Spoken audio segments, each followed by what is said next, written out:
औज़ुबिल्लाहिमिनश्शैतानिर्रजीम बिस्मिल्लाहिर्रहमानिर्रहीम। BCom part 2 student अस्सलाम वालेकुम। बेटा हम लोगों का जो चैप्टर चल रहा था लास्ट टाइम वो था रेशो एनालिसिस, और रेशो एनालिसिस का चैप्टर आप यूँ समझिए कि हम 96% या 97% तक कवर कर चुके हैं। इसमें बहुत कुछ छोटी छोटी सी चीज़ें हैं जो अभी भी बाकी हैं, बट मैं ये समझता हूँ कि फ़िलहाल उसको डिस्कस करना इतना इम्पोर्टेंट नहीं है। हाँ, इंशाल्लाह जब ये सिचुएशन सही होगी और आप लोग वापस क्लासेस में आना शुरू करेंगे तो हम इसको एक मर्तबा फिर रिव्यू के तौर पे 1-2 क्लासेस के अंदर जो भी छोटी छोटी बातें हैं उसको हम डिस्कस कर लेंगे। वो एक ही क्लास के अंदर डिस्कस हो जाएगी तो ज़्यादा आसान हो जाएगा जब आप लोग क्लास में आएंगे। अदरवाइज़ अगर मैं उसकी भी वीडियो बनाकर इस तरह करूँगा तो फिर शायद मुझे 2 वीडियो बनानी पड़ जाए इसके लिए। तो अब आप यूँ समझिए कि आपका 96% या 97% तक ये चैप्टर कंप्लीट हो चुका है, इसलिए अभी हम इसको यहीं पर स्टॉप करते हैं और अब हम जा रहे हैं अपने नए चैप्टर पर। हमारा जो नया चैप्टर है वो फॉर्चुनेटली आप पढ़ चुके हैं और वो है फाइनेंशियल स्टेटमेंट्स। ये हमारा वो चैप्टर है जो कि हमारे कॉमर्स का बैकग्राउंड रखने वाले बच्चे फर्स्ट ईयर में भी पढ़ चुके हैं और आप में से सारे के सारे बच्चे बीकॉम पार्ट 1 में भी पढ़ चुके हैं। हाँ, मैं ये ज़रूर कहूँगा कि बीकॉम पार्ट 2 के अंदर ये जो फाइनेंशियल स्टेटमेंट का चैप्टर है ये फर्स्ट ईयर और बीकॉम पार्ट 1 के मुकाबले में 10 to 20% कुछ इजाफी बातें, यानी जितना कुछ आप लोगों ने फर्स्ट ईयर और बीकॉम पार्ट 1 में पढ़ लिया वो तो सब कुछ वैसा का वैसे ही है, लेकिन कुछ इजाफी बातें और होंगी जो कि इस चैप्टर में आपको मिलेंगी। लेकिन वो इजाफी बातें भी आपके लिए कोई नई नहीं होंगी।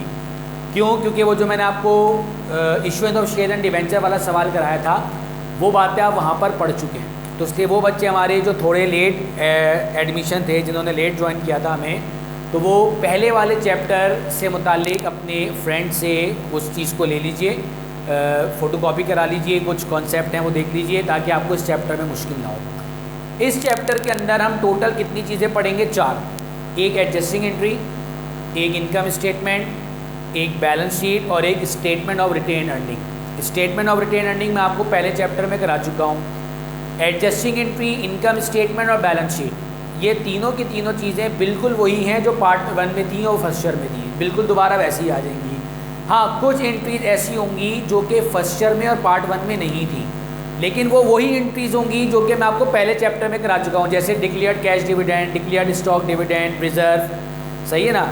तो ये चीज़ें आप पढ़ चुके हैं अपने फर्स्ट चैप्टर में। तो यूँ समझ लीजिए कि ये जो चैप्टर हम पढ़ने जा रहे हैं इसकी तमाम चीज़ें आपको पहले से मालूम हैं। इनकम स्टेटमेंट, बैलेंस शीट और एडजस्टिंग एंट्री की हद तक आप फर्स्ट ईयर और बीकॉम पार्ट 1 में पढ़ चुके हैं और इजाफी जो एंट्रीज़ हैं वो आप लोग अपने फर्स्ट चैप्टर में पढ़ चुके हैं। तो इसलिए मैं ज़्यादा टाइम ज़ाया नहीं करूँगा।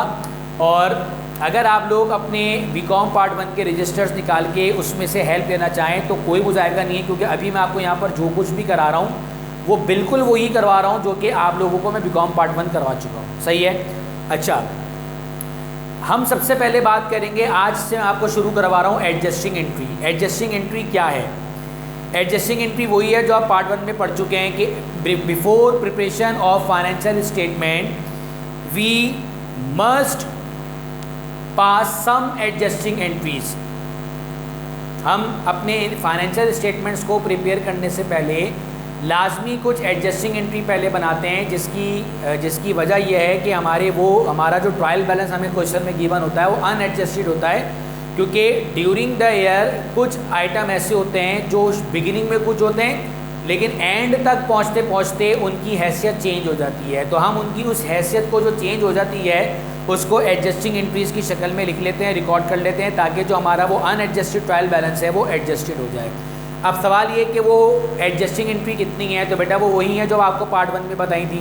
एक प्रीपेड की एडजस्टिंग एंट्री हम सीखेंगे, एक एक्सपेंस की सीखेंगे। अगर आप लोग चाहें, जितने बच्चे वो जो मेरी इस वीडियो को देख रहे हैं वो तब ख़ास तौर पे वो बच्चे जिन्होंने पार्ट 1 भी मुझसे पढ़ी है, अगर आप अपनी इस वीडियो को देख रहे हैं तो आप अपने पार्ट 1 के रजिस्टर्स निकाल के रखिए अपने सामने, आपको सब समझ में आएगा। हाँ, चूँकि मेरे पास वो रजिस्टर नहीं है इसलिए मैं यहाँ पे जो वैल्यूज़ लिखूँगा वो वैल्यूज़ उससे मैच नहीं हो रही होंगी, बट कॉन्सेप्ट सारा का सारा वही होगा। क्लियर है? ये भी मैं आपको बता दूं कि ये जो मैं आपको पढ़ा रहा हूँ अगर आप उसको कॉपी करना चाहें तो कीजिएगा कॉपी, अदरवाइज़ अगर आप सिर्फ पार्ट 1 के रजिस्टर से ही हेल्प लेना चाहें तो वो भी काबिल कबूल है। क्लियर है? तो हम प्रीपेड की एडजस्टिंग पढ़ेंगे। प्रीपेड का दूसरा नाम क्या होता है? अनएक्सपायर्ड या एडवांस पेड। दूसरा हम एक्सपेंस पढ़ेंगे, एक्सपेंस का दूसरा नाम होता है एक्सपायर्ड। तीसरा हम पढ़ेंगे इनकम की, इनकम का दूसरा नाम होता है रेवेन्यू और तीसरा नाम होता है अर्न। इसके अलावा हम पढ़ेंगे अनअर्न और इसके अलावा हम पढ़ेंगे सप्लाई। सही है? अब मैं आपको जो गाइडलाइन बता रहा हूँ एडजस्टिंग एंट्री बनाने की, अगरचे ये आप लोगों के पास रजिस्टर में पहले से मौजूद होगी, आप लोगों ने पार्ट 1 पढ़ा हुआ है, लेकिन हो सकता है कि कुछ बच्चों के पास ना हो या कुछ बच्चे भूल गए हों, तो या फिर हो सकता है कुछ न्यू एडमिशन्स हो, तो उनको बताने के लिए मैं यहाँ पे आपको जो है वो बता रहा हूँ। आप इसको अपने साथ लिखते रहेंगे, बिल्कुल ऐसे ही जैसे कि मैं क्लास में जो है वो कॉल करता हूँ तो आप लोग उसको जो है वो सुनकर लिखते रहते हैं। सही है? तो there are 2 guidelines for adjusting entry. किसी भी एडजस्टिंग एंट्री को बनाने के लिए 2 गाइडलाइंस होती हैं। सही है? अब वो गाइडलाइन नंबर 1 और गाइडलाइन नंबर 2। सही? तो सबसे पहले आप हेडिंग डालेंगे, अपने ऊपर है एडजस्टिंग एंट्री, और उसके बाद आप सब हेडिंग डालेंगे गाइडलाइन नंबर 1। अब ये गाइडलाइन नंबर 1 मैं आपको बता रहा हूँ, इसको नोट कर लीजिए। मैं जब कभी ट्रायल बैलेंस की टर्म यूज़ करूँगा तो आप ट्रायल बैलेंस को पूरा मत लिखिएगा, बल्कि ट्रायल बैलेंस को आप लिखेंगे टीवी। और जब मैं एडजस्टमेंट की टर्म यूज़ करूँगा तो आप एडजस्टमेंट भी पूरा मत लिखिएगा, बल्कि एडजस्टमेंट की जगह आप टर्म यूज़ कीजिएगा ADJ। क्लियर है? तो अब लिखिए आप अपनी गाइडलाइन नंबर 1। अब मैं कॉल कर रहा हूँ, अब आप सुनिए उसको लिखिए। If title of accounts in trial balance and adjustment are same. सही है? ट्रायल बैलेंस को आपने टीवी लिखा, एडजस्टमेंट को आपने ADJ लिखा। If title of accounts in trial balance and adjustment are same, comma, so difference will be calculated. So difference will be calculated and adjusting entry will be passed. And adjusting entry will be passed by the title of difference amount. सही है? ये मैंने कोई नई बात नहीं बताई, ये आपके बीकॉम पार्ट 1 के रजिस्टर में और फर्स्ट ईयर के रजिस्टर में भी मौजूद है। बता इसलिए रहा हूँ ताकि जिन बच्चों के पास वो नहीं है तो वो मेरी बात सुन के उसको वीडियो को आप बीच बीच में रोक के जो है वो आप उसको लिख सकते हैं। ये तो हो गई गाइडलाइन नंबर 1। अब आ जाइए गाइडलाइन नंबर 2 पे। गाइडलाइन नंबर 2 क्या कहती है?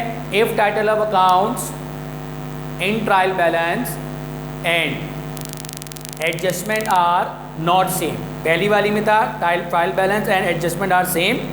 दूसरी वाली में if title of accounts in trial balance and adjustment are not same, comma, so difference will not be calculated. So difference will not be calculated and adjusting entry will be passed and adjusting entry will be passed by the title of adjustment amount. Total ये 2 guidelines हैं, इन्हीं 2 guidelines के अंदर रहते हुए हमने entry बनानी है। मैं एक बात को रिपीट नहीं करूँगा, नहीं करनी चाहिए, क्योंकि रिपीट करने से बेहतर है कि आप उसी को ही 10 सेकेंड या 20 सेकेंड रिवाइंड करके मेरी इसी बात को दोबारा सुन लीजिए। सही है? तो हमने जो गाइडलाइन नंबर 1 यूज़ की वो क्या थी? Title of accounts in trial balance and adjustment are same, so difference will be calculated and adjusting entry will be passed by the title of difference amount.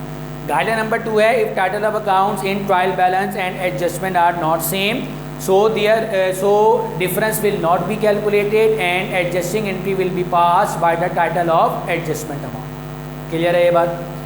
आसान लफ्ज़ों में गाइडलाइन नंबर 1 ये कहती है, अगर मैं आपको उर्दू में पढ़ाऊँ तो टाइटल सेम होंगे, डिफरेंस लेंगे, डिफरेंस से एंट्री बनाएंगे। टाइटल सेम नहीं होंगे, डिफरेंस नहीं लेंगे, एडजस्टमेंट से एंट्री बनाएंगे। सही है? ये सब आपको अपने पार्ट 1 का जो है वो सब रिकॉल हो रहा है। सही है? अच्छा, इसके बाद फिर आपको याद होगा कि मैंने आपको कुछ डिफरेंसेस लिखवाए थे कि किसका डिफरेंस क्या होता है। टोटल 8 डिफरेंस थे ये। मैं ये डिफरेंस ज़बानी भी बता रहा हूँ आपको, आप लोगों ने अपने रजिस्टर निकालने और वो डिफरेंसेस आपने अपने इस चैप्टर के शुरू में लिखने हैं। मैं यहाँ पे नहीं लिख रहा हूँ वक्त बचाने के लिए, सिर्फ ज़बानी बता रहा हूँ ताकि आपको याद आ जाए। सही है? पहला difference, prepaid minus prepaid is equals to expense. जो मैं पहले बोलूँगा वो ट्रायल बैलेंस होगा, जो मैं माइनस के बाद बोलूँगा वो एडजस्टमेंट होगा, और फिर इज इक्वल टू के बाद जो आंसर आएगा वो डिफरेंस होगा। तो prepaid minus prepaid is equals to expense. ये पहला डिफरेंस हो गया। नंबर 2, एक्सपेंस माइनस एक्सपेंस, फिर इसके आगे मैंने ब्रैकेट में कंडीशन लिखवाई थी, if trial balance greater than adjustment and if trial balance less than adjustment. तो अगर trial balance greater than adjustment है तो उसका डिफरेंस क्या कहलाएगा, प्रीपेड, यानी expense minus expense if trial balance greater than adjustment, तो डिफरेंस क्या होगा, प्रीपेड। ये दो हो गए। फिर तीसरा, एक्सपेंस माइनस एक्सपेंस, अब कंडीशन क्या लगेगी, if trial balance less than adjustment is equals to, difference क्या होगा, पेबल। तो एक्सपेंस और एक्सपेंस में कोई एक डिफरेंस नहीं होता, और एक्सपेंस और एक्सपेंस में कंडीशन लगती है। प्रीपेड माइनस प्रीपेड में हमेशा एक ही होगा एक्सपेंस, जबकि एक्सपेंस माइनस एक्सपेंस में कंडीशन लगेगी। टोटल 3 हो गए। अब आ जाइए नंबर 4 में, इनकम माइनस इनकम। अगेन इसमें भी क्या लगेगी, कंडीशन, और कंडीशन क्या लगेगी, if trial balance greater than adjustment is equals to unearned. फिर नंबर 5, इनकम माइनस इनकम, फिर कंडीशन लगेगी if trial balance less than adjustment is equals to receivable. Clear, total 5 जो है वो डिफरेंसेस हो गए। 6, unearned minus unearned is equals to income, 6 हो गए। 7, supplies minus supplies is equals to supplies expense, 7 हो गए। और लास्ट है supplies expense minus supplies expense is equals to supplies. अगर जो सप्लाईज के साथ एक्सपेंस का वर्ड आ रहा है और अक्सर बच्चे कंफ्यूज हो जाते हैं कि सर भी ये भी एक्सपेंस और एक्सपेंस का डिफरेंस है तो कंडीशन क्यों नहीं लग रही, सिर्फ सप्लाईज एक्सपेंस का अलग से रूल है, इसके अलावा बाकी सारे एक्सपेंस जो है वो कंडीशन वाले के अंदर चले जाएंगे। तो कुल कितने डिफरेंस हो गए, 8। मैं एक मरतबा फिर रिकॉल कर रहा हूँ, बट आप लोगों ने याद दहानी से अपने उस रजिस्टर से, पास रजिस्टर से अपने पास कॉपी कर लेना, सही है। दोबारा बता रहा हूँ, prepaid minus prepaid expense, expense minus expense, trial balance greater than adjustment prepaid, expense minus expense, trial balance less than adjustment payable, income minus income, trial balance greater than adjustment unearned, income minus income, trial balance less than adjustment receivable, unearned minus unearned income, supplies minus supplies, supplies expense and supplies expense minus supplies expense is equals to supplies. ये बात clear हो गई। फिर उसके बाद मैंने आपको एक टेबल लिखवाया था, वो टेबल भी आप एक मरतबा गौर से सुन लीजिए और उसको भी अपने पास कॉपी कर लीजिएगा। बेटा हमें एंट्री बनाने के लिए कोई एक टाइटल शुरू में सेलेक्ट करना पड़ेगा कि हमें एंट्री किससे बनानी है। हम वो जो टाइटल सेलेक्ट करेंगे जिससे हमें एंट्री बनानी होती है वो हमेशा इंक्रीज़ होगा। तो कौन सा आइटम कब इंक्रीज़ होकर कहाँ होता है वो भी आप अपने उस रजिस्टर में जाके देखिए तो आपको नज़र आएगा। सबसे पहले मैंने आपको लिखवाया था एक्सपेंस और वो इंक्रीज़ होकर डेबिट में आता है। फिर नंबर 2 में था प्रीपेड चूँकि एसिड है तो वो भी इंक्रीज़ होकर डेबिट में आता है। फिर उसके बाद पेबल चूँकि लायबिलिटी है तो वो इंक्रीज़ होकर क्रेडिट में जाती है। फिर उसके बाद था अनअर्न्ड जो कि लायबिलिटी है तो वो भी इंक्रीज़ होकर क्रेडिट में जाता है। फिर मैंने लिखवाया था रिसीवेबल, तो रिसीवेबल चूँकि एसिड होता है तो वो इंक्रीज़ होकर डेबिट में आता है। फिर इसके बाद मैंने आपको लिखवाया था इनकम है, इंक्रीज़ होकर क्रेडिट में जाती है। और फिर मैंने आपको लिखवाया था सप्लाईज, तो सप्लाईज एसिड है और एसिड इंक्रीज़ होकर डेबिट में आता है। क्लियर हो गई बात। अब यहाँ पे मैं सिर्फ आपको लिए एक इसके स्टेप बता रहा हूँ कि what are the steps involved in making adjusting entry। किसी भी एडजस्टिंग एंट्री को बनाने के लिए क्या स्टेप्स जो है वो इन्वॉल्व होते हैं जो हमें फॉलो करने हैं, तो वो स्टेप क्या है उसको नोट कीजिए। सबसे पहले हमने क्या करना है, सेलेक्ट द गाइडलाइन। अब ये सेलेक्ट द गाइडलाइन क्या है, अभी थोड़ी देर पहले मैंने आपको बताया था कि सेलेक्ट गाइडलाइन 2 होती हैं, जिस एक में टाइटल सेम होते हैं, एक में टाइटल सेम नहीं होते। क्लियर है, उसको याद करना पड़ेगा आपको। Number 2, select the entry title, और जो टाइटल आप सेलेक्ट करेंगे वो हमेशा क्या होगा, increase. And number 3, fill the blank space by TB title. TB is the short form of trial balance, सही है। तो ये टोटल हमारे पास 3 जो है वो गाइड स्टेप्स हैं जिसके मुताबिक हम अपनी एंट्री बनाएंगे, सही है। तो आइए हम अपनी एडजस्टिंग एंट्री का आगाज़ करते हैं। आप चाहें तो अपने अगेन वो पुराने रजिस्टर निकाल कर देख सकते हैं। ज़ाहिर है वो वैल्यूज़ मुझे याद नहीं है जो आपके पास लिखी है, लेकिन कॉन्सेप्ट वही होगा। तो सबसे पहले हम बात करेंगे किसकी, प्रीपेड की। ये फाइनेंशियल स्टेटमेंट में आपको मैं फ़िलहाल एडजस्टिंग एंट्री सिखा रहा हूँ। तो अभी हम बनाने जा रहे हैं एडजस्टमेंट ऑफ प्रीपेड, और प्रीपेड का ही दूसरा नाम क्या होता है, अनएक्सपायर्ड। सही है जी। आइए लेट सपोज ट्रायल बैलेंस में लिखा है प्रीपेड सैलरी 50,000 और एडजस्टमेंट में लिखा है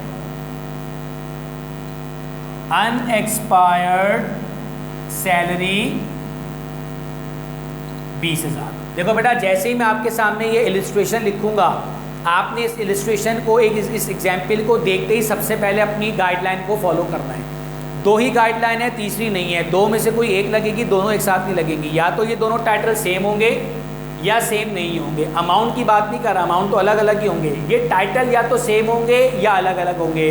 तो ट्रायल बैलेंस में लिखा है प्रीपेड सैलरी, एडजस्टमेंट में लिखा है अनएक्सपायर्ड सैलरी। मे भी आपके जहन में ये आए कि ये अलग अलग हैं, लेकिन ये अलग अलग नहीं है। Why? Because unexpired is the alternative term of prepaid. तो फिर भी मैं मशवरा यही देता हूँ कि आप इस अनएक्सपायर्ड को काटिए और इसके ऊपर लिख दीजिए प्रीपेड, ताकि कोई कन्फ्यूजन ना रहे। तो देखिए, ट्रायल बैलेंस में भी प्रीपेड सैलरी और एडजस्टमेंट में भी प्रीपेड सैलरी। अब दोनों के टाइटल क्या हो गए, सेम हो गए। तो कौन सी गाइडलाइन लगेगी, गाइडलाइन नंबर 1। अब गाइडलाइन नंबर 1 क्या कहती है, देख लीजिए जाके। टाइटल सेम होंगे, डिफरेंस लेंगे, डिफरेंस से एंट्री बनाएंगे। तो ये देखिए, मैंने डिफरेंस लिया, 50,000 में से 20,000 माइनस किया तो कितना आया, 30,000। तो ये इसको मैं बोलूँगा कि ये डिफरेंस है, यानी इन दोनों का फ़र्क है। अच्छा, अब ये डिफरेंस लेना कोई मुश्किल बात नहीं है। 50 में से 20 माइनस करके 30,000 आंसर निकाल लेना, ये कोई मुश्किल बात नहीं है। असल बात ये है कि सर ये डिफरेंस कहलाएगा क्या। तो देखो बेटा, फिर मैं बता रहा हूँ, ट्रायल बैलेंस में भी प्रीपेड है, एडजस्टमेंट में भी प्रीपेड है। प्रीपेड के साथ वो कभी सैलरी की टर्म यूज़ करेगा, कभी रेंट की टर्म यूज़ करेगा, कभी एडवर्टाइजिंग की। आपको असल बात देखनी कि प्रीपेड है या नहीं। अब आप जाइए अपने डिफरेंस वाले पेज पे, जहाँ पे आपने सारे डिफरेंस लिखे हुए हैं। उनमें पहला डिफरेंस है prepaid minus prepaid is equals to expense. Prepaid minus prepaid is equals to expense. Prepaid में से प्रीपेड माइनस करेंगे तो क्या आएगा, आपका एक्सपेंस आएगा। तो मैं कह सकता हूँ prepaid salary minus prepaid salary is equals to salary expense. अगर प्रीपेड ब्रांड होता तो उसको हम ब्रांड एक्सपेंस लिख देते हैं। तो ये सिंपल आपने क्या करना है, इसको आपने लिख दिया सैलरी एक्सपेंस।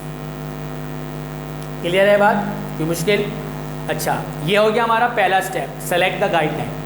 अब दूसरी बात, सेलेक्ट द एंट्री टाइटल, यानी अब मुझे ये बताना है कि मुझे एंट्री बनानी किससे है। तो ज़ाहिर है बेटा, अगर मैंने डिफरेंस लिया है तो मुझे डिफरेंस से एंट्री बनानी है। अगर मैं डिफरेंस नहीं लेता तो फिर वो अलग बात होती। तो अगर मैंने डिफरेंस लिया है तो इसका मतलब क्या है कि मुझे इससे एंट्री बनानी है।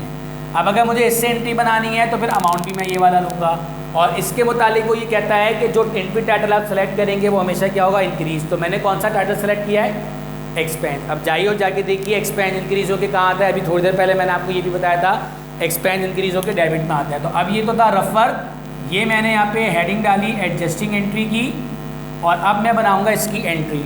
और एंट्री बनाने के लिए मैं इस एक्सपेंस को जो मैंने सेलेक्ट किया है, इसको मैं क्या कर दूंगा, सैलरी एक्सपेंस डेबिट। कितने से, 30,000। ये हो गए हमारे कितने, 2 स्टेप। थर्ड स्टेप कहता है fill the blank space by TB title. जहाँ पे भी खाली जगह है वहाँ पे आप टीवी टाइटल डाल दो। अब बताओ खाली जगह है कहाँ, डेबिट में मैं पुट कर चुका हूँ, तो खाली जगह कहाँ पे बची, क्रेडिट में। वो कहता है जहाँ खाली जगह बचे वहाँ पे टीवी टाइटल डाल दो। तो टीवी टाइटल क्या है, प्रीपेड सैलरी। ये देखिए, ये लिखा मैंने यहाँ पे प्रीपेड सैलरी। अच्छा, अब आपके जहन में एक बात आएगी कि सर अगर मैं ये लिख रहा हूँ तो क्या अमाउंट भी ये लूँगा? नहीं, अमाउंट आप वही लेंगे जो आप एक मरतबा ले चुके हैं, यानी 30,000। तो ये लिखा है यहाँ पे आपने 30,000। तो ये आपकी पहली एडजस्टिंग एंट्री बन गई, salary expense debit and prepaid salary credit. फिर मैं अक्सर बच्चों को याद दिलाने के लिए कहता हूँ बेटा कि जिस चीज़ को पहले लिखा था वहाँ पे स्टार बना लिया करो, ताकि याद रहे कि आपने ये पहले किया है, ये बाद में किया है। आगे जाके कभी ऐसा भी आएगा कि आप ये पहले लिखेंगे तो ब्लैंक स्पेस डेबिट में बचेंगे। क्लियर हो गई बात? तो ये आपके प्रीपेड की पहली एडजस्टमेंट थी। अब आ जाइए नंबर 2, ये थी नंबर 1। अब आ जाइए नंबर 2 पे, इसकी भी मैं आपको एग्जाम्पल देता हूँ। लेट सपोज ट्रायल बैलेंस में लिखा है प्रीपेड रेंट 30,000 और एडजस्टमेंट में लिखा है रेंट एक्सपेंस 18,000। अच्छा, अब ये आपके सामने एक एग्जाम्पल मैंने लिखी है। इस एग्जाम्पल को देखते ही आपने फ़ौरन अपने इस गाइडलाइन पे आ जाना है, आपने अपनी गाइडलाइन सेलेक्ट करनी है। और गाइडलाइन सेलेक्ट करने के लिए आपको पहले ये दोनों टाइटल को बहुत देखना पड़ेगा कि वेदर दे आर सेम और नॉट सेम, क्योंकि जब तक आपको ये नहीं पता होगा कि ये एक जैसे हैं या एक जैसे नहीं हैं, तो फिर आप गाइडलाइन कैसे सेलेक्ट करेंगे। क्योंकि अगर टाइटल सेम होंगे तो गाइडलाइन नंबर 1 लगेगी, और अगर टाइटल सेम नहीं होंगे तो गाइडलाइन नंबर 2 लगेगी। तो यहाँ पर देख सकते हैं आप, ट्रायल बैलेंस में लिखा है प्रीपेड रेंट, एडजस्टमेंट में लिखा है रेंट एक्सपेंस, तो टाइटल सेम नहीं है। अब जब टाइटल सेम नहीं है तो फिर गाइडलाइन नंबर 2 लगेगी। अब गाइडलाइन नंबर 2 क्या कहती है, टाइटल सेम नहीं होंगे, डिफरेंस नहीं लेंगे, एडजस्टमेंट से एंट्री बनाएंगे। इसका मतलब क्या हुआ, पहला स्टेप यहीं पर ही ख़त्म हो गया, क्योंकि डिफरेंस तो लेना नहीं है।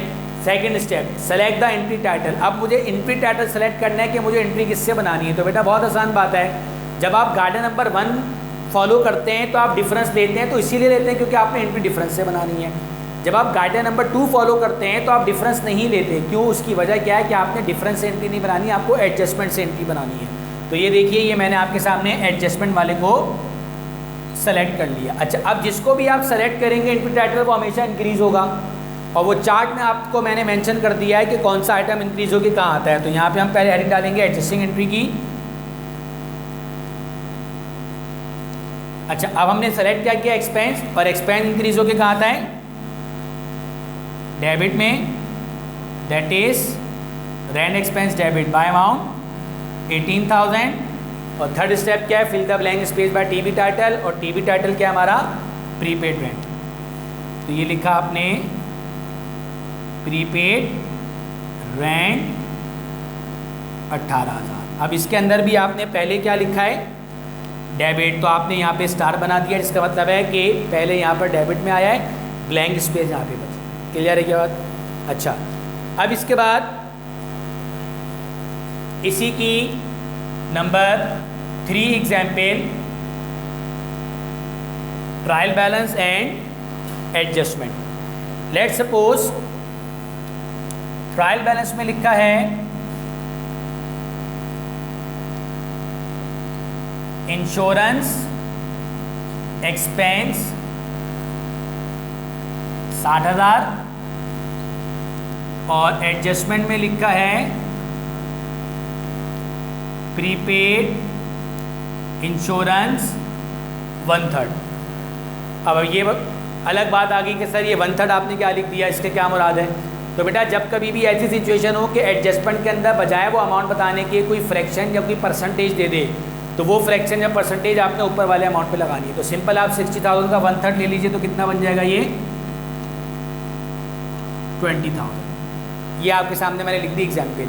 अब आप आ जाइए अपने पहले स्टेप पे। पहला स्टेप क्या कहता है, select the guideline. Guideline select करने के लिए हमें देखना पड़ेगा कि वेदर तो वो टाइटल्स आर सेम और नॉट सेम। तो हमें यहाँ पे टाइटल सेम नहीं नज़र आ रहा है। सेम का क्या मतलब होता है, ऊपर इंश्योरेंस एक्सपेंस है तो नीचे भी इंश्योरेंस एक्सपेंस हो, ऊपर प्रीपेड इंश्योरेंस है तो नीचे भी प्रीपेड इंश्योरेंस हो। ऊपर इंश्योरेंस एक्सपेंस, नीचे प्रीपेड इंश्योरेंस का मतलब क्या है कि टाइटल सेम नहीं है। तो अब यहाँ पे कौन सी गाइडलाइन लगेगी, गाइडलाइन नंबर 2। क्लियर होगी बात। अच्छा, अब अगर गाइडलाइन नंबर 2 लगेगी तो गाइडलाइन नंबर 2 क्या कहती है, टाइटल सेम नहीं होंगे, डिफरेंस नहीं लेंगे, एडजस्टमेंट से एंट्री बनाएंगे। तो इसका मतलब क्या हुआ कि मुझे अपने सेकंड स्टेप के मुताबिक जो टाइटल सेलेक्ट करना है वो कौन सा करना है, select the entry title, adjustment वाला, और अमाउंट भी ले लेंगे हम कौन सा, एडजस्टमेंट वाला। क्लियर है। अच्छा, अब हम बनाएंगे इसकी एडजस्टिंग एंट्री, और एडजस्टिंग एंट्री के मुताबिक जिस टाइटल को हम सेलेक्ट करते हैं वो हमेशा क्या होता है, इंक्रीज। और मैंने जो टाइटल इंक्रीज किया वो क्या है, प्रीपेड। और प्रीपेड इंक्रीज होके कहाँ पर आता है, एसिड है, तो प्रीपेड इंक्रीज होके आता है डेबिट। कितना,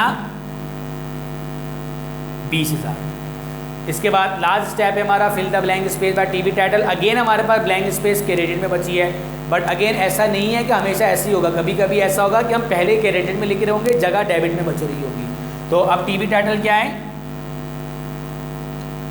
इंश्योरेंस एक्सपेंस, लेकिन अमाउंट हम यही लेंगे कितना, 20,000। और अगेन अपनी याद दिलाने के लिए हम यहाँ पे बना लेंगे स्टार, जिसका मतलब है कि हमने डेबिट पहले किया और क्रेडिट बाद में किया है। तो बेटा ये हमारी एडजस्टिंग एंट्री की आज पहली क्लास थी, जिसके अंदर फिलहाल मैंने कुछ इंट्रोडक्शन कराया आपको इस चैप्टर का, और अभी सिर्फ प्रीपेड की एडजस्टिंग एंट्री कराई है। अभी आगे और मज़ीद एडजस्टिंग एंट्री बाकी हैं, तो इंशाल्लाह नेक्स्ट क्लास के अंदर हम इसकी मज़ीद एडजस्टिंग एंट्री को डिस्कस करेंगे। उस वक्त तक के लिए इजाज़त दीजिए, अपना बहुत ख्याल रखिएगा, अल्लाह हाफिज़।